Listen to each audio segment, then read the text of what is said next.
আল্লাহ রাব্বুল আলামিন তাওবাকারীদের সম্পর্কে কোরআনে কারীমের মধ্যে ঘোষণা দিয়ে বলেন, ইল্লা মান তাবা ওয়া আমানা ওয়া আমিলা আমালান সালিহান ফাউলাইকা ইউবাদদিলুল্লাহু সাইয়্যাতিহিম হাসানাত। চিৎকার দিয়ে বলুন আল্লাহু আকবার। আল্লাহ রাব্বুল আলামিন বললেন, ইল্লা মান তাবা ওয়া আমানা ওয়া আমিলা আমালান সালিহান।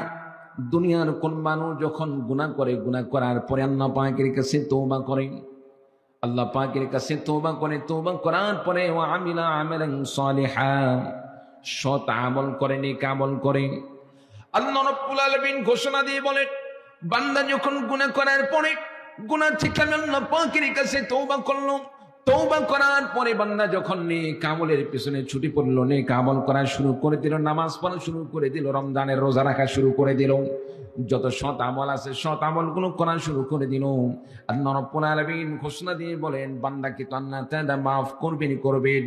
ফাউলাইকা ইউবাদদিলুল্লাহু সাইয়্যাতিহিম হাসানাত।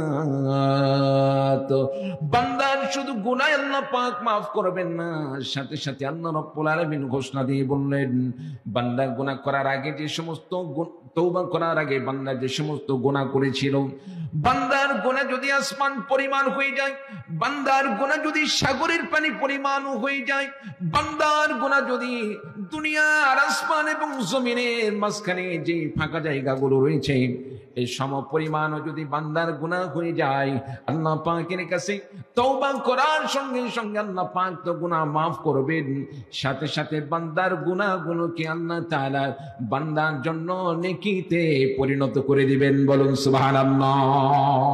ঘোষণা কার? আরো চিৎকার দিয়ে বলুন কার?